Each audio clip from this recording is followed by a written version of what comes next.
So in the morning assembly itself, I explained to you that there will be a mock drill from fire and rescue department of Kerala. They are from actually Attingal, and first of all, I welcome Sri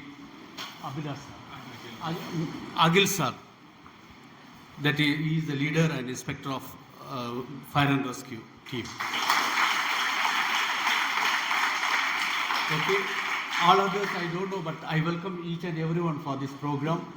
Then few things just I want to tell you that, nowadays, the last summer season, you know that there are a lot of fire accidents. Am I right?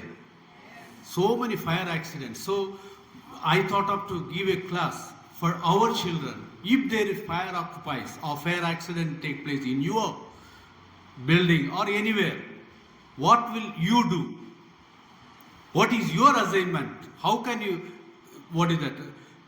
help the people? At the same time, how can you save your life? That's what they will explain to you. And we have the fire extinguisher, everything. I think you might have seen in our building. Am I right?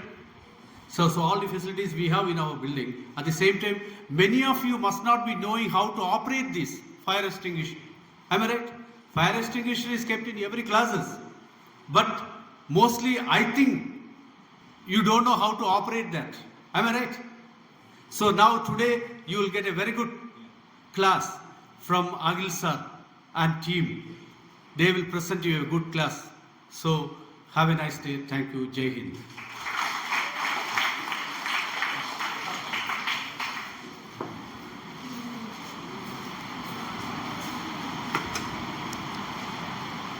Good afternoon, everybody.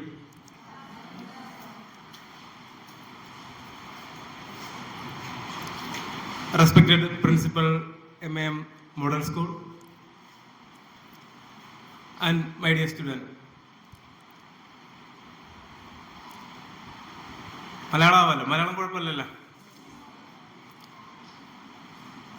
നമ്മൾ വന്നിരിക്കുന്നത് ഒരു ടീമുമായിട്ടാണ്. ഇവിടെ എത്തിയിരിക്കുന്നത് fire and rescue സർവീസസിൻ്റെ Thiruvananthapuram ജില്ലയിലെ മിടുക്കരായ ജീവനക്കാരുടെ ഒരു ടീമുമായിട്ടാണ്, രക്ഷാപ്രവർത്തകരുടെ ഒരു ടീമുമായിട്ടാണ്.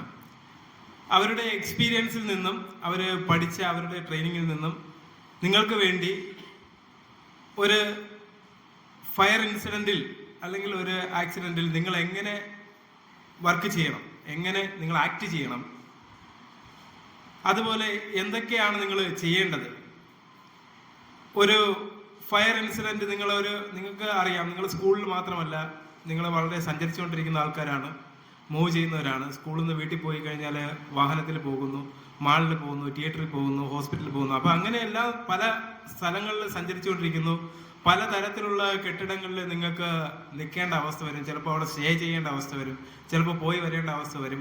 അപ്പോൾ ഈ അവസരങ്ങളിലെല്ലാം ഒരു ഫയർ ഇൻസിഡൻറ്റ് അല്ലെങ്കിൽ അല്ലാത്ത ഒരു ഇൻസിഡൻറ്റ് അല്ലെങ്കിൽ ഒരു ആക്സിഡൻറ്റ് സംഭവിച്ചു കഴിഞ്ഞാൽ നമ്മൾ എങ്ങനെ ആ ഒരു സിറ്റുവേഷനിൽ നമ്മൾ ഏതൊക്കെ രീതിയിൽ ആക്ട് ചെയ്യണം എന്ന് നിങ്ങളെ പ്രാപ്തരാക്കുന്നതിന് വേണ്ടിയിട്ടാണ് നമ്മൾ ഈ ഒരു ക്ലാസ് ഇന്ന് ഇവിടെ അറേഞ്ച് ചെയ്യുന്നത്. അപ്പോൾ ഇതിനായിട്ട് എൻ്റെ കൂടെ എത്തിയിരിക്കുന്നത് ഒരു വെൽ ട്രെയിൻഡ് ആയിട്ടുള്ള ടീമാണ്. അതിലെ മെമ്പേഴ്സിനെ ഞാൻ നിങ്ങൾക്ക് പരിചയപ്പെടുത്താം. Fire and rescue officer Shri Akhil from Varkala fire and rescue station, fire and rescue officer Shri Anu V Nair from Neyyardam fire station, fire and rescue officer Shri Umesh UT from Kazhakkoottam fire station, fire and rescue officer Shri Najimon from Venjaramoodu fire station, and finally fire rescue officer Shri Satheesan from Attingal fire station. അപ്പോൾ ജില്ലയിലെ വ്യത്യസ്തങ്ങളായ fire സ്റ്റേഷനുകളിൽ നിന്നും എടുത്തിട്ടുള്ള trained ആയിട്ടുള്ള ഓഫീസേഴ്സാണ് നിങ്ങൾക്ക് ക്ലാസ്സുകൾ conduct ചെയ്യുന്നത്. അപ്പോൾ ഈ ക്ലാസ്സിൻ്റെ എൻഡിൽ നിങ്ങൾ ഒരു എമർജൻസി സിറ്റുവേഷൻ, ഫയർ അല്ലെങ്കിൽ മറ്റെന്തെങ്കിലും എമർജൻസി സിറ്റുവേഷനിൽ നിങ്ങൾ എങ്ങനെ ആക്ട് ചെയ്യണമെന്ന് നിങ്ങൾ ബോധവാന്മാരായിരിക്കും. അപ്പോൾ അതിന് വേണ്ടിയിട്ടാണ് നമ്മുടെ ടീം ഇവിടെ എത്തിയിരിക്കുന്നത്. ആ ടീമിനെ ഞാൻ ഈ ക്ലാസ് കണ്ടക്ട് ചെയ്യുന്നതിന് വേണ്ടി ക്ഷണിക്കുകയാണ്. അതോടൊപ്പം ഈ ക്ലാസ് ഇവിടെ അറേഞ്ച് ചെയ്യുന്നതിന് മുൻകൈ എടുത്ത മോഡൽ സ്കൂളിലെ ബഹുമാനപ്പെട്ട നമ്മുടെ പ്രിൻസിപ്പൽ സാറിനും അതുപോലെ മറ്റ് സാറന്മാർക്കും എല്ലാവർക്കും ഫയർ ആൻഡ് റെസ്ക്യൂ സർവീസിന്റെ പേരിലും ആറ്റിങ്ങൽ ടീമിന്റെ പേരിലും നന്ദി അറിയിക്കുന്നു.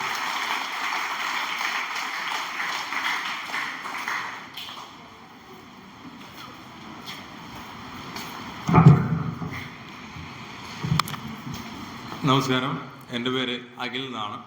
വർക്കല ഫയർ ആൻഡ് റെസ്ക്യൂ സ്റ്റേഷനിലെ ഫയർ ആൻഡ് റെസ്ക്യൂ ഓഫീസറാണ്.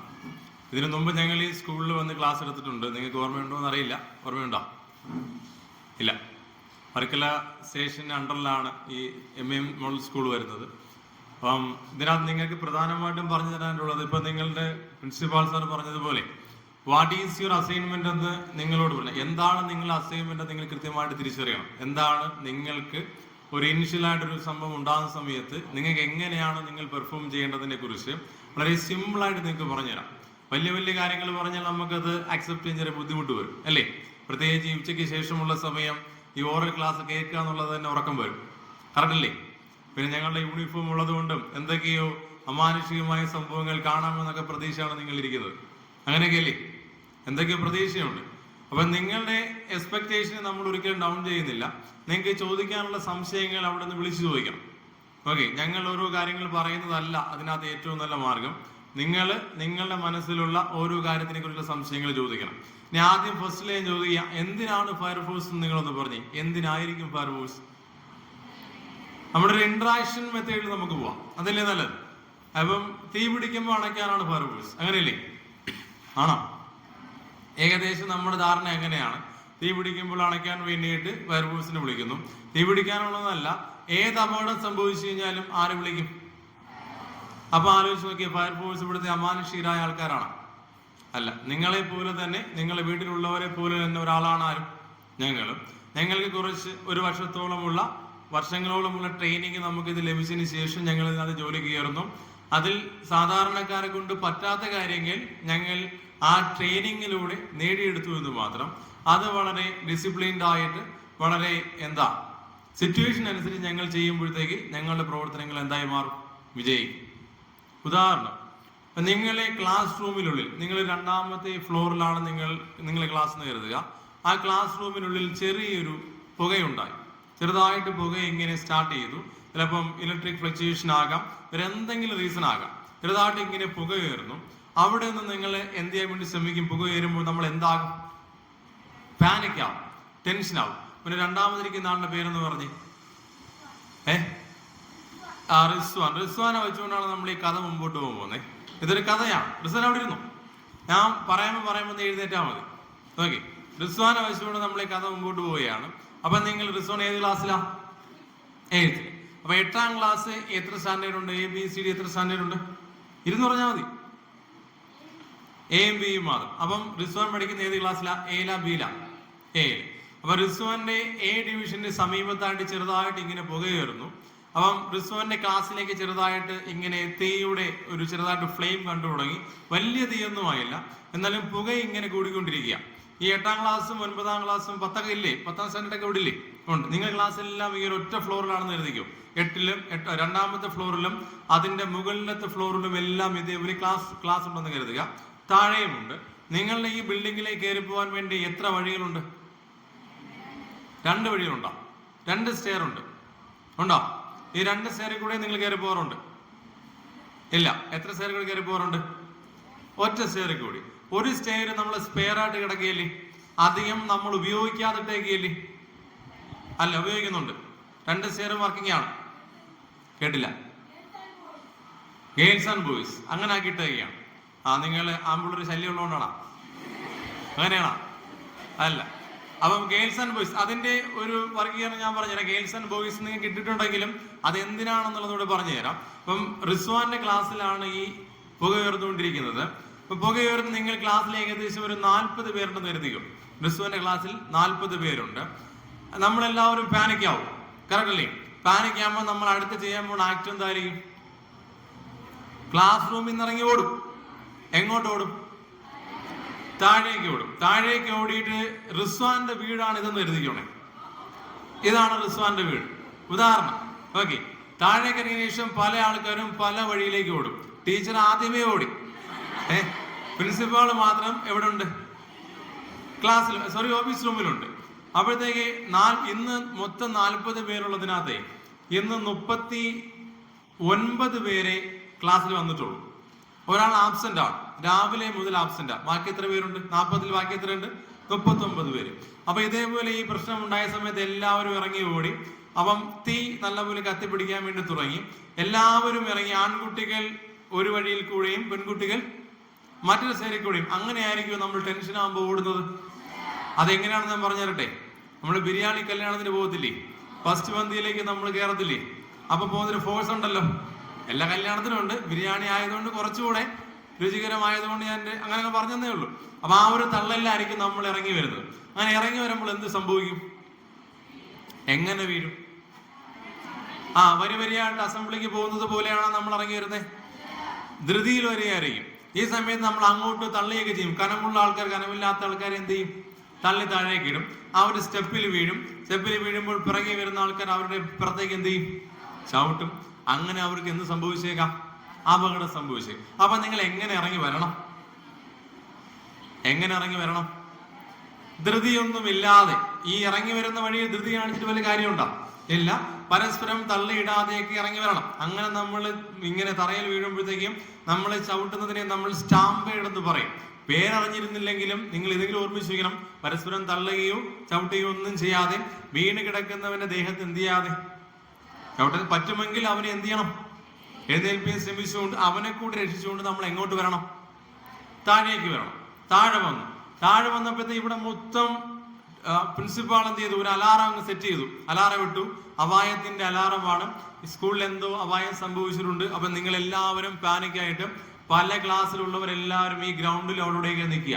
അപ്പൊ എല്ലാവരും ഇറങ്ങി വന്ന സമയത്ത് റിസ്വ നോക്കുന്ന സമയത്ത് ഇവിടെ ആരും ചോദിക്കാനൊന്നുമില്ല. ഗേറ്റ് തുറന്നു കിടക്കുക. റിസ്വാൻ വിചാരിച്ചു എന്തായാലും ഇന്നിന് സ്കൂളിൽ ക്ലാസ് ഇല്ല, എന്ത് ചെയ്തേക്കാം? വീട്ടിൽ പോയേക്കാം. റിസ്വാൻ അതേ പതിയെ ഇറങ്ങി എന്ത് ചെയ്തു? വീട്ടിൽ പോയി TV ഒക്കെ ഇട്ടു. ഫുഡൊക്കെ കഴിച്ചുകൊണ്ട് സെറ്റിയിൽ കയറി ഫുഡൊക്കെ കഴിച്ചുകൊണ്ടിരിക്കുകയാണ്. അപ്പോഴാണ് പ്രിൻസിപ്പാളിന് മനസ്സിലായി ക്ലാസ് റൂം തീ നല്ലപോലെ കത്തിക്കൊണ്ടിരിക്കുക. അടിയന്തിരമായി ആരുടെ സഹായം വേണം? ഫയർഫോഴ്സിന്റെ സഹായം വേണം. നമ്പർ അറിയാമോ നിങ്ങൾക്ക്? നമ്പർ എന്ന് പറഞ്ഞേ. 101. 100 വിളിച്ചാൽ ഓക്കെ. 100-ലും 101-ലും വിളിച്ചിട്ട് കിട്ടുന്നില്ല. പിന്നെ നിങ്ങൾ അവിടെ വിളിക്കും. 108-ൽ വിളിക്കും. ആംബുലൻസിൽ. അല്ല, അതും പോട്ടെ, അതിലും കിട്ടിയില്ല. പിന്നെ അവിടെ വിളിക്കും. പറ, വീട്ടിൽ വിളിക്കൂ. അപ്പൊ നിങ്ങൾ വിളിക്കേണ്ട ഒരു നമ്പറിലും നിങ്ങൾ ഇപ്പോഴത്തെ ഒരു എമർജൻസി നമ്പർ എന്ന് പറയുന്നത് 112 ആണ്. ഏതാ? 101 നിങ്ങൾ എമർജൻസി ആയിട്ട് അടിയന്തര സഹായത്തിന് ഫയർഫോഴ്സിനെ വിളിക്കണം. അത് നിങ്ങൾക്ക് വിളിച്ചിട്ട് കിട്ടിയില്ല എന്നുണ്ടെങ്കിൽ നിങ്ങൾ വിളിക്കേണ്ട നമ്പർ 112 ആണ്. അത് പോലീസിന്റെ കൺട്രോൾ റൂമാണ്. ഏത് എമർജൻസി സിറ്റുവേഷൻ നിങ്ങൾ അവിടെ വിളിച്ച് എന്ത് ചെയ്യണം? പറയണം. പോലീസിനാണെങ്കിൽ അത് പോലീസിലേക്ക് ഫോർവേഡ് ചെയ്യപ്പെടും. ഫയർഫോഴ്സിനാണെങ്കിൽ കൃത്യമായിട്ട് ഫയർഫോഴ്സിലേക്ക് ആ മെസ്സേജ് എത്തും. വിളിക്കേണ്ട നമ്പർ മനസ്സിലായി? എത്രയാണ്? വിളിച്ചിട്ട് നിങ്ങൾ എന്ത് പറയും? അപ്പൊ റിസ്വാൻ വീട്ടിൽ ഇരുന്നവനെ വിളിച്ചിട്ട് പറയുന്നത്, സാറേ എന്റെ വീടിന്റെ അടുത്തുള്ള ഒരു സ്കൂളിൽ തീ പിടിച്ചു. എന്നിട്ട് റിസ്വാൻ അങ്ങ് ഫോൺ കട്ട് ചെയ്തു. ഓഫീസിലിരിക്കുന്ന എനിക്കറിയാൻ പറ്റുമോ റിസ്വാന്റെ വീട് എവിടെയാണെന്ന്? ഇല്ല. അപ്പൊ ഞാൻ എങ്ങനെ കണ്ടുപിടിക്കും? പറ്റുമോ? അവ വിളിക്കുന്ന നിങ്ങൾ എങ്ങനെ പറഞ്ഞു കൊടുക്കണം? എന്റെ സ്ഥലം ഏതാണ്? ചാവർകോടാണ്. ഞാൻ പഠിക്കുന്ന സ്കൂള് MAM ആണ്. എന്റെ ക്ലാസ്സിൽ ഇന്ന സമയത്ത് തീപിടുത്തമുണ്ടായി, എത്രയും പെട്ടെന്ന് എന്ത് ചെയ്യണം? എത്തണമെന്ന് പറഞ്ഞതിന് ശേഷം റിസ്വാന്റെ നമ്പർ കൂടെ കൊടുക്കണം. എന്തിനാണെന്നറിയാമോ? ചിലപ്പോൾ റിസ്വാൻ വിചാരിക്കും വെറുതെ വിളിച്ചൊന്ന് പറ്റിച്ചെങ്കിൽ ഫയർഫോഴ്സ് വെറുതെ വരുന്നെന്ന് കാണാമല്ലോ, പറ്റിക്കാന്ന് വിചാരിക്കും. അങ്ങനെ വിളിക്കാമോ? ഇല്ല. അവൻ കൃത്യമായി പറഞ്ഞു കൊടുക്കുന്നു. പറഞ്ഞു കൊടുത്തതിന് ശേഷം ഞങ്ങൾ വീണ്ടും തിരിച്ച് റിസ്വാനെ വിളിക്കും. എന്തിനാണെന്നറിയാമോ? എന്തിനാ? ഈ പറയുന്ന കാര്യം സത്യമാണോ എന്ന് അറിയണ്ടേ? അപ്പൊ വിളിച്ചു ചോദിക്കുന്നു. റിസ്വാൻ പറയുന്നത് കറക്റ്റാണ് സാറേ, ഞാൻ വേണമെങ്കിൽ ഫോട്ടോ അയച്ചു തരാം, തീ കത്തിക്കൊണ്ടിരിക്കുകയാണ്, ഞാൻ വീട്ടിലിരിക്കുകയാണെന്നൊക്കെ പറയും. ഓക്കെ. അപ്പൊ ആ സമയത്ത് ഞങ്ങൾ ഇവിടെ എത്തി. ഞങ്ങൾ ഈ ഗേറ്റിൽ കൂടെ വളരെ വേഗത്തിൽ എത്തിച്ചേർന്നു. ഈ ക്ലാസ് റൂമിനകത്ത് എത്ര പേരുണ്ടെന്നൊന്നും ഞങ്ങൾക്ക് അറിയില്ല. ഞങ്ങൾക്കറിയാമോ? നിങ്ങൾക്കറിയാം. നിങ്ങൾ ക്ലാസ് ടീച്ചറിന് അറിയാം 39 പേരുണ്ടെന്ന്. ഞങ്ങൾ ക്ലാസ്സിലേക്ക് കയറുന്ന സമയത്ത് ഇവിടെ ഫുൾ ഇരുട്ടാണ്. ക്ലാസ് റൂമിന്റെ അകം ഫുള്ളായിട്ട് ഇരുട്ടാണ്. ഞങ്ങൾ ചെന്ന് അകത്ത് കയറുന്നു, വെള്ളം അടിക്കുന്നു, ഇതെല്ലാം ചെയ്തു. ഇനി ഞങ്ങൾക്ക് ഇനി ആരും ഇല്ല, തമ്മിൽ കാണാൻ പറ്റുന്നില്ല. അകത്തെ റൂം പൂർണ്ണമായിട്ടും ഇരുട്ടാണ്, ഒന്നും കാണാൻ പറ്റുന്നില്ല. അപ്പൊ ഞങ്ങളിങ്ങനെ വെളിയിറങ്ങിയ ശേഷം റിസ്വാന്റെ ക്ലാസ് ടീച്ചറിന്റെ പേരെന്ന് പറഞ്ഞ് കൊള്ളാം, അത് മറന്നുപോയി. ആരെങ്കിലും ആയിക്കോട്ടെ, ഇരുന്നു. ക്ലാസ് ടീച്ചർ ഓക്കെ ആണേ. റിസ്വാന്റെ ക്ലാസ് ടീച്ചറിനോട് ഞങ്ങൾ വിളിച്ചു ചോദിച്ചു, ടീച്ചർ പ്രിൻസിപ്പാളിനോട് ചോദിച്ചു, സാർ ഇന്ന് എത്ര പേര് എത്ര കുട്ടികൾ അസംബ്ലിയിൽ രാവിലത്തെ അസംബ്ലി അല്ലെങ്കിൽ ക്ലാസ്സിൽ സ്കൂളിൽ മൊത്തത്തിൽ ഉണ്ടായിരുന്നു. അപ്പൊ ടീച്ചർ സാറ് പറഞ്ഞു ഇത്ര പേരുണ്ടായിരുന്നു. കാരണം കൃത്യമായി അറ്റൻഡൻസ് എടുക്കുന്നില്ല ഇവിടെ ഉണ്ട്. അപ്പം റിസ്വാന്റെ ക്ലാസ് ടീച്ചറിനോട് ചോദിച്ചു, ടീച്ചർ ഇന്ന് എത്ര പേര് ക്ലാസ്സിൽ ഉണ്ടായിരുന്നു? അപ്പൊ ടീച്ചർ പറഞ്ഞു എത്രയെന്ന് പറയും. അത് നീ ആലോചിക്കണ്ട, അതിന് നിനക്ക് നാളെ ടീച്ചറിന് കിട്ടിക്കോളും, പിന്നെ ആലോചിക്കാം. അപ്പൊ എന്ന് പറയും. അപ്പം ടീച്ചർ പറഞ്ഞു 39 പേരുണ്ടെന്ന് പറഞ്ഞു. അപ്പൊ നിങ്ങളെ കുട്ടികളെയെല്ലാം 8A കുട്ടികളെയെല്ലാം ഇങ്ങോട്ട് വിളിക്കാൻ വേണ്ടി പറഞ്ഞു. അപ്പൊ ഞങ്ങൾ എല്ലാവരെയും ഇങ്ങോട്ട് വിളിച്ചു നിർത്തി, എല്ലാവരെയും വിളിച്ചു നിർത്തി. എണ്ണി നോക്കുന്നു, എത്ര പേരേ ഉള്ളൂ? 38 പേരേ ഉള്ളൂ. ഒരാൾ എവിടെയാണെന്ന് എന്ത് ചെയ്യാൻ പറ്റുന്നില്ല, കണ്ടെത്താൻ പറ്റുന്നു. നിങ്ങൾക്കറിയാം ഒരാൾ ആരാണ്? അവരിപ്പോ എവിടെയാണ്? വീട്ടിൽ എന്ത് ചെയ്യുന്നു? ചോറും കഴിച്ചുകൊണ്ടിരിക്കുക. അപ്പൊ ഞങ്ങൾ ഇവിടെ നിന്ന് ഫുള്ള് നോക്കി. ഞങ്ങളുടെ കൺസെപ്റ്റ് എന്തായിരിക്കും? റിസ്വാൻ വീട്ടിൽ പോയി നമ്മൾ ആരെങ്കിലും പറഞ്ഞാ ഞങ്ങളുടെ കൺസെപ്റ്റ് എന്തായിരിക്കും? ഈ 8A എന്ന് പറയുന്ന ക്ലാസ് റൂമിനകത്ത് ആരുമുണ്ട്? റിസ്വാൻ അബോധാവസ്ഥയിൽ കിടക്കുകയാണ്. ഞങ്ങൾ വീണ്ടും ഇതേപോലെ ഓക്സിജൻ സിലിണ്ടർ ഒക്കെ ഇട്ടുകൊണ്ട് വീണ്ടും ഒരു 4-5 പേര് ഒരുമിച്ച് വീണ്ടും എന്ത് ചെയ്യുന്നു? ഞങ്ങളുടെ ലൈഫ് കൂടെ റിസ്ക് എടുത്ത് വെച്ചുകൊണ്ട്, കാരണം ഫുള്ള് കത്തിക്കൊണ്ടിരിക്കുക. നമ്മൾ അകത്ത് പോയി പൂർണ്ണമായിട്ട് എന്ത് ചെയ്യുന്നു? തിരയുന്നു. അവിടെ മൊത്തം തിരയുന്നു, ആരെ കാണുന്നില്ല? റിസ്വാൻ എന്നല്ല, ഒരാളെയും കാണുന്നില്ല. അപ്പൊ നമ്മൾ വിചാരിച്ചു അവസാനം തീയെ കത്തി തീർന്നു. അപ്പൊ നമ്മൾ വിചാരിച്ചു എന്താ ഭാഗ്യം പറയണ്ടല്ലോ, റിസ്വാൻ. ഓക്കെ, അപ്പൊ നമ്മള് അതിനൊരു അനുശോചനമൊക്കെ നമ്മളിവിടെ രേഖപ്പെടുത്തുന്നു. ഇതെല്ലാം കഴിഞ്ഞ് എന്ത് ചെയ്യുന്നു? പത്രത്തിനകത്തൊക്കെ പേര് വരുന്നു. പത്രത്തിൽ പിറ്റേന്ന് ഇങ്ങനെയാണ് റിസ്വാന്റെ പേരൊക്കെ വെച്ചിട്ടുണ്ട്. അപ്പോഴാണ് റിസ്വാന്റെ അച്ഛനും അമ്മയും സ്കൂളിലേക്ക് വന്നിട്ട് പറയുന്നത്, എന്റെ മോൻ ഇതാണ്, അവനൊരു കുഴപ്പവും പറ്റിയിട്ടില്ല. അപ്പം നിങ്ങൾ ആലോചിക്കേണ്ടത്, നമ്മൾ തമാശ രൂപത്തിൽ പറഞ്ഞു വെച്ച കാര്യമാണെങ്കിലും നിങ്ങൾ ആലോചിക്കേണ്ടത്, ക്ലാസ് റൂമിലോ ഇങ്ങനെയുള്ള ബിൽഡിങ്ങുകളിലും അസംബ്ലി ബിൽഡിങ്ങുകളിലും പ്രത്യേകിച്ച് എസ്പെഷ്യലി നിങ്ങൾ ക്ലാസ് റൂമുകൾ ഇങ്ങനെ അപകടം ഉണ്ടാകുന്ന സമയത്ത് നിങ്ങൾ കയ്യിൽ കരുതേണ്ട ഒരു കാര്യമുണ്ട്. എല്ലാവരുടെ കയ്യിലും കർച്ചീഫ് ഉണ്ടല്ലോ, ഇല്ലേ? ഇല്ലെങ്കിൽ അത് കൊണ്ടുവരണം. പ്രത്യേകിച്ച് പനിയുടെ സീസൺ കൂടിയാണ്, മൂക്കിന്നൊക്കെ ഇങ്ങനെ വരും, അതൊക്കെ തുടച്ച് മാറ്റണ്ടേ? അപ്പൊ ഒരു കർച്ചീഫ് കൃത്യമായിട്ട് നമ്മൾ കയ്യിൽ വെച്ചേക്കണം. ആ കർച്ചീഫിനകത്ത് ഇതേപോലെ നമ്മൾ പുക വീഴുകയാണെന്നുണ്ടെങ്കിൽ, നിങ്ങൾ ചിലപ്പോൾ ഒരു സോഷ്യൽ മീഡിയയിലൊക്കെ യൂട്യൂബിലോ ഇൻസ്റ്റാഗ്രാമിലൊക്കെ ഇതേപോലെ വീഡിയോസ് കണ്ടു കാണാം. ഒരു 3-ലും 4-ലൊക്കെ പഠിക്കുന്ന കുട്ടികളെ അവിടുത്തെ ടീച്ചർമാർ ഇതിനെ ട്രെയിൻ ചെയ്യിക്കുന്ന രീതിയാണ്. ഇപ്പൊ ക്ലാസ്സിൽ ആദ്യമേ ഓഫീസിൽ നിന്നും ഒരു ഫയർ അലാം, ഒരു അപായത്തിന്റെ ഒരു സിമ്പിൾ ഇടുന്നു. ഈ സമയത്ത് കുട്ടികൾ എല്ലാവരും പാനിക് ആയിരിക്കുന്നു. പെട്ടെന്ന് തന്നെ അവർ പോക്കറ്റിൽ നിന്നും കർച്ചീഫ് എടുക്കുന്നു. എന്റെയും പോക്കറ്റിലില്ല, കർച്ചീഫ് എടുക്കുന്നു. ആ കർച്ചീഫ് അവരുടെ കയ്യിലുള്ള വാട്ടർ ബോട്ടിലെ വെള്ളം കൊണ്ട് ഈ കർച്ചീഫിനെ എന്ത് ചെയ്യുന്നു? നനയ്ക്കുന്നു. ആ നനച്ച ശേഷം ആ കർച്ചീഫിനെ മുഖത്തേക്ക് വെച്ച് കെട്ടുന്നു. എന്തിനാ? എന്തായാലും അവിടെ പുകയുണ്ട്. ഡയറക്റ്റ് പുക ചോദിച്ചാൽ നമ്മൾ എന്ത് ചെയ്തു പോകും? നമ്മൾ അബോധാവസ്ഥയിലേക്ക് പോകും. കാർബൺ മോണോക്സൈഡ് പോലുള്ള വാതകങ്ങളൊക്കെ ഉണ്ട്, അതായത് പ്ലാസ്റ്റിക് കത്തുമ്പോൾ ഉണ്ടാകുന്ന. എന്തായാലും പുക നമുക്ക് ശ്വസിക്കാൻ പറ്റുമോ? ഇല്ല. അപ്പൊ ഈ നനഞ്ഞ തുണിയെ നമ്മൾ മൂക്കിലേക്ക് ഒന്ന് കെട്ടുന്ന സമയത്ത് പുക എന്തായാലും നമ്മൾ അകത്തേക്ക് എടുക്കും. എന്നാൽ അതിന്റെ ക്വാണ്ടിറ്റി, അതിനകത്തുള്ള വിഷവാതകങ്ങളുടെ ക്വാണ്ടിറ്റി എന്ത് ചെയ്യാൻ പറ്റും? ഒന്ന് ഫിൽട്ടർ ചെയ്യാൻ പറ്റും. അങ്ങനെ നമ്മൾ വളരെ ഇങ്ങനെ മുഖത്തേക്ക് അടച്ചു വെച്ചതിന് ശേഷം നമ്മൾ പതി എന്ത് ചെയ്യുന്നു? ഈ സ്റ്റെയറിൽ കൂടി എന്ത് ചെയ്യുന്നു? പുറത്തേക്ക് ഇറങ്ങുന്നു. നിങ്ങളെ ആൺകുട്ടികളെയും പെൺകുട്ടികളെയും സ്റ്റെയർ എന്ന് പറഞ്ഞു. ഒന്നെന്ന് പറയുന്നത് എമർജൻസി എക്സിറ്റിന് വേണ്ടിയിട്ടുള്ളതാണ്. നിങ്ങൾ ഒരു സ്റ്റെയറിൽ കൂടി മാത്രമാണ് കയറി പോകേണ്ടത്, ഒന്നിൽ കൂടി മാത്രം. എമർജൻസി ഉണ്ടാകുന്ന സമയത്ത് മാത്രം എന്ത് ചെയ്യുക? ഈ 2 വഴികളും എന്ത് ചെയ്യണം? തിരഞ്ഞെടുക്കണം. പ്രത്യേകിച്ച് ഏത് എക്സിറ്റ് തിരഞ്ഞെടുക്കണം? എമർജൻസി എക്സിറ്റ് തിരഞ്ഞെടുക്കണം. മനസ്സിലാവുന്നുണ്ട്? എമർജൻസി എക്സിറ്റ് എല്ലായ്പ്പോഴും ബിൽഡിങ്ങിന്റെ ഒരു ഒഴിഞ്ഞ ഭാഗത്ത് കൂടിയായിരിക്കും. മറ്റേ നിങ്ങൾ ക്ലാസിന്റെ ഫ്രണ്ടിൽ ഒരു ബിൽഡിങ്ങിന്റെ നടുക്ക് ഭാഗത്തൂടെ കയറി പോകുന്നേ അല്ല, സൈഡിൽ കൂടെ തന്നെയാണ്. സൈഡിൽ കൂടെ തന്നെയാണ് എന്നുണ്ടെങ്കിൽ അതിന്റെ അർത്ഥം ഈ ബിൽഡിംഗ് അതിന് കൃത്യമായ റൂള് പ്രകാരം നിർമ്മിച്ചു എന്നാണ് അതിന്റെ അർത്ഥം.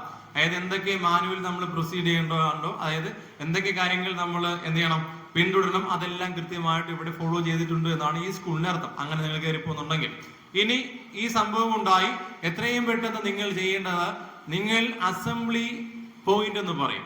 ഇവിടെയാണോ നിങ്ങൾ അസംബ്ലി കൂടുന്നത്? വെളിയിലാണ്, എവിടെ ആയിക്കോട്ടെ. ഇതേപോലെ പാനിക് സിറ്റുവേഷൻ ഉണ്ടാവുകയാണെന്നുണ്ടെങ്കിൽ അത് സഡൻ മൊമെന്റ് നിങ്ങൾ ചെയ്യേണ്ടത് എത്രയും പെട്ടെന്ന് ക്ലാസ് റൂമിൽ നിന്നും ഈ ചവിട്ടൊന്നും കൂടാതെ, മീൻസ് വീഴാതെ, മറിഞ്ഞു തള്ളിയൊന്നും വീഴാതെ വെളിയിലേക്ക് ഇറങ്ങുന്നു. എന്നിട്ട് നിങ്ങൾ ഒരു അസംബ്ലി പോയിന്റിൽ വന്ന് നിൽക്കണം.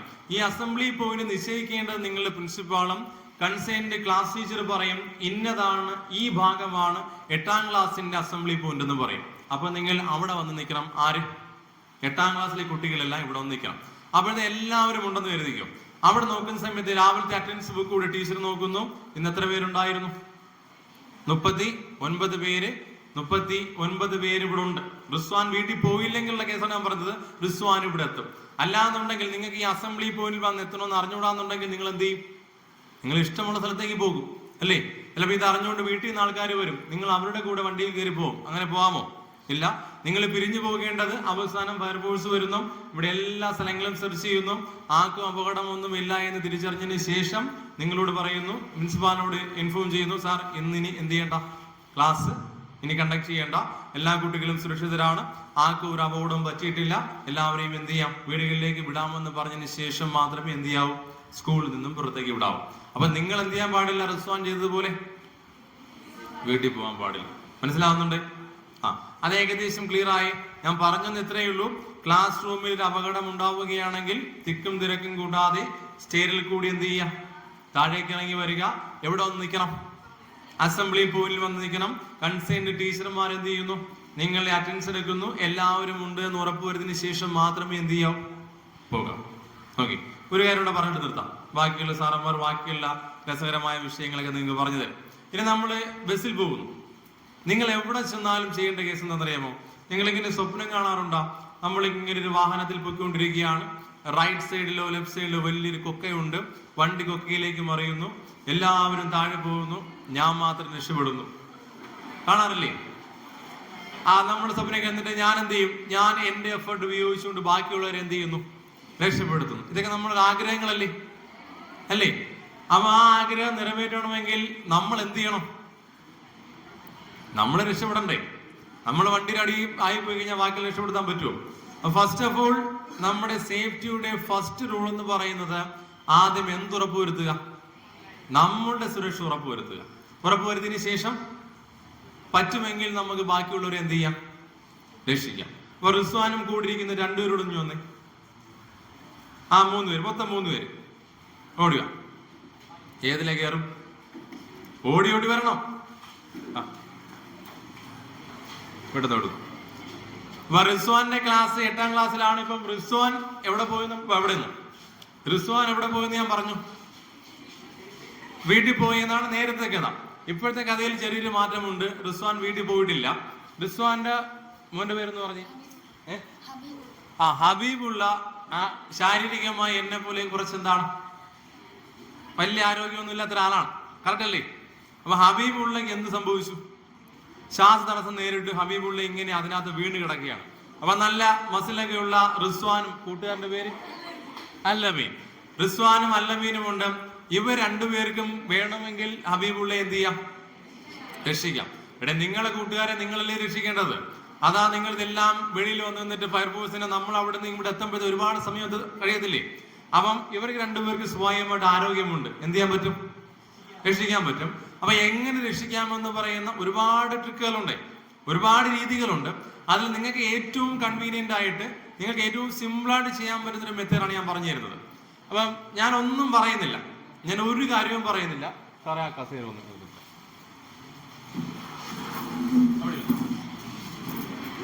അല്ല വേണ്ട,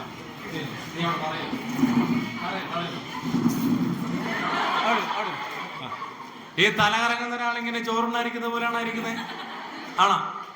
അല്ല, ഇങ്ങനെയൊക്കെ അല്ല, പ്രത്യേക പൊസിഷൻ ചിലപ്പോൾ വീണ് കിടക്കുകയായിരിക്കും. അപ്പോഴത്തേക്ക് ചോറല്ല, ഇങ്ങനെ ഇങ്ങനെ ഇരിക്കുകയായിരിക്കും, ഇങ്ങനെ ഏതെങ്കിലും പൊസിഷൻ ഇരിക്കുകയായിരിക്കും. അപ്പം റിസ്വാന്റെയും പേര് അല്ലമീന്റെയും ഡ്യൂട്ടിയാണ് നമ്മുടെ ഹബീബുള്ളയെ എന്ത് ചെയ്യാം, ക്ലാസ് റൂമിൽ നിന്നും എന്ത് ചെയ്യണം, ഈ പുക നിറഞ്ഞ സ്ഥലത്ത് നിന്നും എന്ത് ചെയ്യണം, വളരെ സുരക്ഷിതമായിട്ട് എന്ത് ചെയ്യണം, പുറത്തെത്തിക്കണം. ഞാൻ ഒന്നും പറയാതെ നിങ്ങൾക്ക് അവനെ എങ്ങനെ എടുത്തിട്ട് പോകാൻ പറ്റും, എങ്ങനെ രക്ഷപ്പെടുത്തണം, എടുത്ത് എങ്ങനെയല്ല എടുത്തു.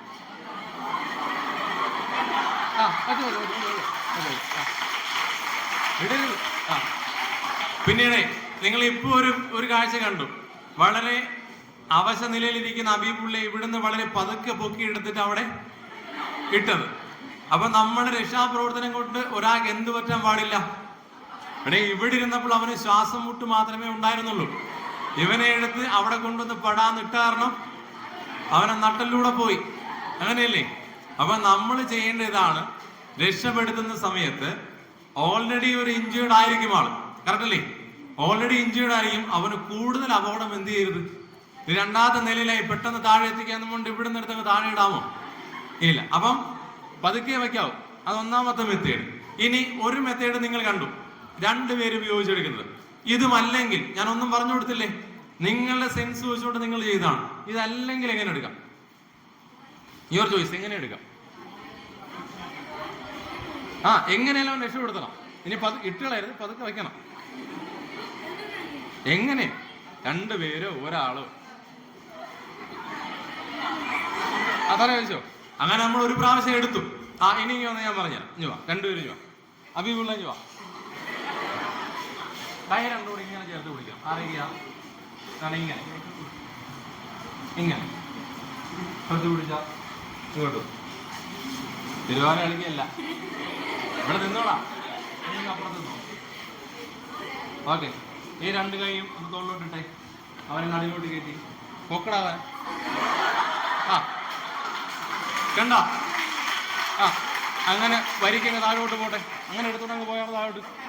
അപ്പൊ ബിൽഡിങ്ങിൽ നിന്നും അഭിപിള്ളയെ വളരെ സുരക്ഷിതമായി എന്ത് ചെയ്യണം? കണ്ട? നേരെ എടുത്തോണ്ട് പോണം.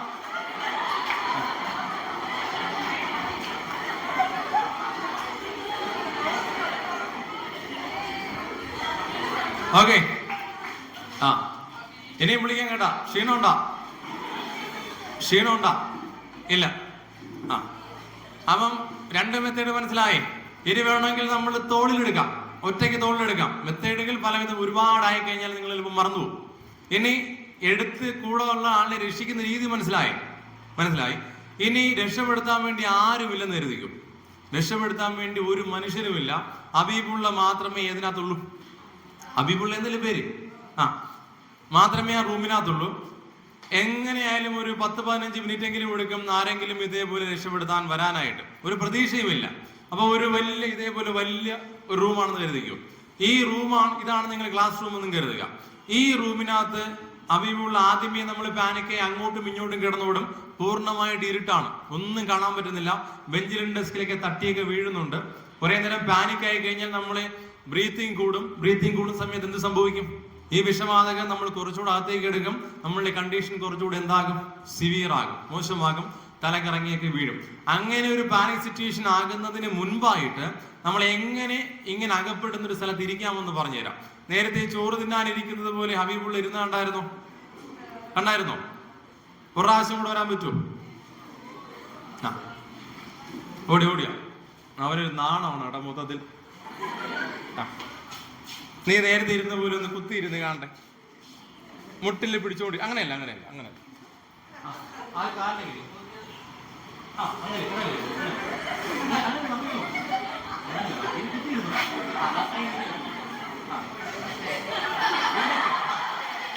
ഇരുന്ന് അങ്ങനെ എങ്ങനെ ഈ ഒരു പൊസിഷനെ ശ്രദ്ധിച്ചോണം. കൈ ഇങ്ങനെ ചേർത്ത് പിടിച്ചേ. മുട്ടിനകത്തോട് ചേർത്ത് പിടി. മുട്ടിന്റെ അകത്തൂടെ. അപ്പം ഇത് ഏകദേശം ഈ പൊസിഷൻ എന്ന് പറയുന്നത് നമ്മുടെ ഇന്ത്യൻ ക്ലോസറിലേക്ക് ഇരിക്കുന്ന ഒരു പൊസിഷനാണ് ഏകദേശം. കറക്റ്റ് അല്ലേ? അപ്പം നമ്മുടെ നീ കുറച്ചു നേരം നീ കസേരക്ക് അറിയുന്നോ? ഞാൻ അവനെ കളിയാക്കിയല്ല ആരും കേട്ടാ. അപ്പൊ നമ്മൾ ഇങ്ങനെ ഒരു റൂമിനകത്ത് ഇതേപോലൊരു സ്ഥലത്ത് ഇങ്ങോട്ട് ശ്രദ്ധിച്ചിരുന്നോ? അവനെ നോക്കിക്കൊണ്ടിരിക്കരുത്. അപ്പൊ ഇങ്ങനെ ഈ സമയത്ത് നമുക്ക് പുക നമ്മൾ ശ്രദ്ധിച്ചുകൊണ്ടിരിക്കുക. അപ്പൊ നിങ്ങൾ ഇരിക്കേണ്ടത് ചിലപ്പോൾ നമ്മൾ റൂമിന്റെ മധ്യഭാഗത്തായിരിക്കും ചിലപ്പോൾ നമ്മൾ ഇരിക്കാൻ ഉദ്ദേശിക്കുന്നത്. നമ്മൾ ഒരു കാരണവശാലും റൂമിന്റെ എവിടെ ഇരിക്കരുത്? മധ്യഭാഗങ്ങളിൽ ഇരിക്കരുത്. കാരണം ഇത് നമ്മളെ കയറി വരുന്ന വഴിയാണെന്ന് കരുതിക്കുക. നിങ്ങൾ ക്ലാസ് റൂമിലേക്ക് കയറി വരുന്ന വഴിയാണ്. ഞങ്ങൾ തിരച്ചിലിന് വേണ്ടി വരുന്ന സമയത്ത് ഇതിന്റെ അകം പൂർണ്ണമായിട്ട് ഇരുട്ടാണ്. നമ്മളെ ലൈറ്റ് ഇടിച്ചാൽ പോലും പരസ്പരം കാണാൻ പറ്റാത്ത രീതിയിലുള്ള ഇരുട്ടായിരിക്കും. നമ്മളും നേരെ നോക്കിയല്ല ആരെയും കണ്ടുപിടിക്കുന്നത്. എന്ത് ചെയ്യും? സെർച്ച് ചെയ്യും, തിരയുകയാണ് ചെയ്തത്. കാലുകൊണ്ടോ കൈകൊണ്ടോ ഒക്കെ തിരയും. അപ്പം നിങ്ങൾ അധികമായി നിങ്ങൾ ഈ പറയുന്ന അബോധാവസ്ഥയിലേക്ക് എത്തിയിട്ടില്ല എന്നുണ്ടെങ്കിൽ അതിനു മുമ്പ് നിങ്ങൾ പാലിക്കേണ്ട ഒരു പ്രൊസീജിയറാണ് എൻട്രാപ്ഡ് പ്രൊസീജിയർ എന്ന് പറയും. പേര് പഠിച്ചില്ലെങ്കിലും നിങ്ങൾ ഇരിക്കുന്ന രീതി ഇതാണ്. എങ്ങനെ ഇരിക്കണം? മുട്ടുകുത്തിയിട്ട് ഈ കാലിന്റെ രണ്ട് മുട്ടുകളും നെഞ്ചിനോട് ചേർത്ത് അമർത്തി വെക്കണം. എന്തിനാണെന്നറിയാമോ? ലെങ്സ് ഇങ്ങനെ അമർത്തി വെക്കുമ്പോൾ നമ്മുടെ ലെങ്സ് മാക്സിമം എന്ത് ചെയ്യും? ചുരുങ്ങിയിരിക്കുന്ന സമയത്ത് നമ്മൾ നേരത്തെ എടുക്കുന്ന പോലെ അത്രയും എയർ അകത്തേക്ക് എടുക്കൂ? ഇല്ല, കുറച്ചേ എടുക്കൂ. കൂടുതൽ അകത്തേക്ക് ചെല്ലുന്നതോറും എന്ത് സംഭവിക്കും? കൂടുതൽ ഈ പറയുന്ന സഫോക്കേഷൻ നമുക്കുണ്ടാകും ഈ വിഷബാധ ശ്വസിച്ച്. അപ്പൊ നമ്മൾ ഇങ്ങനെ ഈ സമയത്ത് നമ്മളിങ്ങനെ ചേർത്ത് വയ്ക്കുന്നു, ലെങ്ത് ചുരുങ്ങിയിരിക്കുന്നു. അപ്പോഴും നമ്മൾ ബ്രീത്ത് ചെയ്യും. ബ്രീത്ത് ചെയ്യുമ്പോൾ അതിനകത്ത് നിന്ന് എടുക്കുന്ന എയറിന്റെ അളവ് എന്തായിരിക്കും? കുറവായിരിക്കും. രണ്ട്, നമ്മൾ ഇരിക്കേണ്ടത് ഏതെങ്കിലും ഭിത്തിയോട് ചേർന്ന് 1, 2, 3, 4 ചുവരുകൾ ഉണ്ടാകും. 4 ചുവരുണ്ടാകും. ഏതെങ്കിലും ഭിത്തിയോട് ചേർന്ന് വേണം നമ്മൾ എന്ത് ചെയ്യാനായിട്ട്? ഇരിക്കാനായിട്ട്. കാരണം നമ്മൾ കയറി വരുന്ന സമയത്ത് നമ്മൾ ഇങ്ങനെ സെർച്ച് ചെയ്ത് വരും. ഈ ഭിത്തിയിൽ ഇങ്ങനെ തൊട്ട് തൊട്ട് സെർച്ച് ചെയ്ത് വരും. ഇങ്ങനെയല്ല നമ്മൾ പിടിക്കുന്നത്, നമ്മൾ കൈ ഇങ്ങനെ വയ്ക്കും. എന്തിനാണെന്നറിയാമോ? ഇത് ഞാൻ പറഞ്ഞിരുന്നത് മേ ബി നിങ്ങൾ എപ്പോഴെങ്കിലും ഒരു രക്ഷാപ്രവർത്തനത്തിൽ ഏർപ്പെടാൻ വേണ്ടി സാഹചര്യം ഉണ്ടാവുകയാണെന്നുണ്ടെങ്കിൽ നിങ്ങൾക്ക് ഇത് അപ്ലൈ ചെയ്യാം. കൈ ഇങ്ങനെ വെച്ചാൽ എന്ത് സംഭവിക്കും? അതാ നിങ്ങൾ നോക്കി, അവിടെ ഒരു സ്വിച്ച് ബോർഡ് ഉണ്ട് അല്ലേ? ഒരു പക്ഷേ വെള്ളം വീണോ ഏതെങ്കിലും തീ കത്തിയോ ഇതിന്റെ പുറമേയുള്ള ഫ്രെയിം എന്തായി പോയി കാണാം? കത്തിപ്പോയി കാണാം. ഒയർ ഇങ്ങനെ അതിന്റെ എന്താ പുറമേയുള്ള കോട്ടിങ് എല്ലാം പോയി ഇങ്ങനെ ഇരിക്കുകയായിരിക്കും. അതിൽ തൊട്ടാൽ എന്ത് സംഭവിക്കും? അപ്പം ഞാൻ കൈ ഇങ്ങനെ വെച്ചു, ഭിത്തിയിൽ ഇങ്ങനെ വെച്ച് ഞാൻ ഇങ്ങനെ തൊട്ട് തൊട്ട് വന്നു, ഷോക്ക് അടിച്ചു. എന്റെ വിരലുകൾ എങ്ങോട്ടാ മടങ്ങുന്നത്? ഇങ്ങോട്ടല്ലേ മടങ്ങും. പെട്ടെന്ന് ആ വിരലേക്ക് ഞാൻ എന്ത് ചെയ്യും? പിടിക്കും. കുറെ നേരം ഞാൻ അവിടെ ഇരിക്കും. ഞാൻ പെട്ടെന്ന് എന്ത് ചെയ്യും? മരിക്കും. രക്ഷാപ്രവർത്തനത്തിന് വരുന്ന ഞാൻ മരിച്ചു പോകും. അപ്പൊ ഞാൻ എപ്പോഴും കൈകൾ എങ്ങനെ വയ്ക്കും? ഭിത്തിയിലേക്ക് ഇങ്ങനെ വയ്ക്കും. അപ്പോഴും എന്നെ ഷോക്ക് അടിക്കും. അപ്പോൾ എന്ത് സംഭവിക്കും? നമ്മൾ കൈ എപ്പോഴും എങ്ങോട്ടേ പിടിക്കും? ഇങ്ങോട്ടേ പിടിക്കും. ഇങ്ങോട്ട് മടങ്ങും ഇല്ല, ഇങ്ങോട്ട് പിടിക്കും. അപ്പൊ പെട്ടെന്ന് എനിക്ക് എന്ത് ചെയ്യാൻ പറ്റും? ഈ അപകടത്തിൽ നിന്നും എനിക്ക് എന്ത് ചെയ്യാൻ പറ്റും? റിലീസ് ആവാൻ പറ്റും. അത് സെർച്ചിങ് മെത്തേഡാണ്. നിങ്ങൾ പഠിക്കണമെന്നില്ല. എന്നാലും ഒരു അറിവും എന്തല്ല, ചെറുതല്ല. എല്ലാം ഓർമ്മിച്ചു വയ്ക്കുക. നാളെ നിങ്ങൾക്ക് ആരെങ്കിലും പറയണമെങ്കിൽ ഈ കാര്യങ്ങളെല്ലാം ഷെയർ ചെയ്ത് കൊടുക്കണം. ഇങ്ങനെ കയറി വരുന്നു, നമ്മൾ ഇങ്ങനെ തൊട്ട് തൊട്ട് വരുന്ന സമയത്ത് ഭിത്തിയോട് ചേർന്ന് ആരിരിപ്പുണ്ട്? ഹബീബുള്ള ഇരിപ്പുണ്ട്. അപ്പോഴേ നമ്മൾ എന്ത് ചെയ്യുന്നു? ഹബീബുള്ളയെ പൊക്കുന്നു, നേരെ എന്ത് ചെയ്യുന്നു? താഴേക്ക് കൊണ്ടുവരുന്നു. 8A എല്ലാവരും കംപ്ലീറ്റ് ആയി. ഇങ്ങനെയാണ് രക്ഷാപ്രവർത്തനം നടത്തുന്നത്. ഒരു കാര്യം കൂടെ പറഞ്ഞിട്ട് നിർത്താം. വാഹനത്തിൽ യാത്ര ചെയ്യുന്ന കേസ് പറഞ്ഞു. എല്ലാ വാഹനങ്ങളിലും ഇപ്പൊ ഗ്ലാസ് കൊണ്ട് കവേർഡ് ആണ് അല്ലേ? ആ കവേർഡായ വാഹനത്തിനകത്ത് ഇതേപോലെ തീപിടുത്തം ഉണ്ടാവുകയാണെങ്കിൽ, എന്തെങ്കിലും എമർജൻസി സിറ്റുവേഷൻ അകത്തുണ്ടാവുകയാണെങ്കിൽ നമുക്ക് എങ്ങനെ പുറത്തിറങ്ങാം? കയറുന്നതിന്റെ അവിടെ തന്നെ ഗ്ലാസ് ബ്രേക്കർ എന്ന് പറഞ്ഞൊരു സാധനമുണ്ട്. കണ്ടിട്ടുണ്ടോ? ഇല്ല. KSRTC ബസ്സുകളിലൊക്കെ അതുകൊണ്ട്. എല്ലാ ബസ്സുകളിലും അത് വേണം. ഓക്കെ, ആ സാധനം കൊണ്ടാണ് നമ്മൾ ഗ്ലാസ് എന്ത് ചെയ്യേണ്ടത്? ബ്രേക്ക് ചെയ്യേണ്ടതും. എമർജൻസി വിൻഡോ എന്ന് പറയുന്ന സംഭവം നിങ്ങളുടെ വാഹനത്തിനകത്തുണ്ടാകും. ഏത് ഭാഗത്താ? ബാക്ക് സൈഡിൽ. അത് എന്തിനു വേണ്ടിയിട്ടാണ് വെച്ചേക്കുന്നത്? ഗ്ലാസ് ബ്രേക്കർ ഉപയോഗിച്ചുകൊണ്ട് എന്ത് ചെയ്യണം? അത് പൊട്ടിക്കണം. അതിങ്ങനെ ഏതുപോലെ ചിലന്തിയുടെ വല പോലെ ഇങ്ങനെ പൊട്ടി നിൽക്കും. പിന്നീട് ആരോഗ്യമുള്ള ഒരാൾ കാലുകൊണ്ട് എന്ത് ചെയ്യാം? ചവിട്ടുക. ഗ്ലാസ് എന്ത് ചെയ്യുന്നു? പുറത്തേക്ക് വീഴുന്നു. നമ്മൾ എന്ത് ചെയ്യുന്നു? ചാടി രക്ഷപ്പെടും. ഇങ്ങനെയാണ് രക്ഷപ്പെടുത്തേണ്ടത്. എന്തെങ്കിലും ചോദിക്കാനുണ്ടോ നിങ്ങൾക്ക്? ഞാൻ ഇത്രയും പറഞ്ഞതിനകത്ത് ഞാൻ പറഞ്ഞതുമായിട്ട് ബന്ധപ്പെട്ട് എന്തെങ്കിലും കാര്യങ്ങൾ? ഇതൊക്കെ നടക്കുന്ന കാര്യമാണെന്നല്ലോണം ആണോ? ഇല്ല. അപ്പൊ കുഴപ്പമില്ലല്ലോ. ബാക്കിയുള്ള കാര്യങ്ങൾ ബാക്കിയുള്ള സാറന്മാര് പറയും. നോക്കി, നമുക്ക് അധികം സമയമില്ലാത്തതുകൊണ്ടാണ്. Okay, thank you.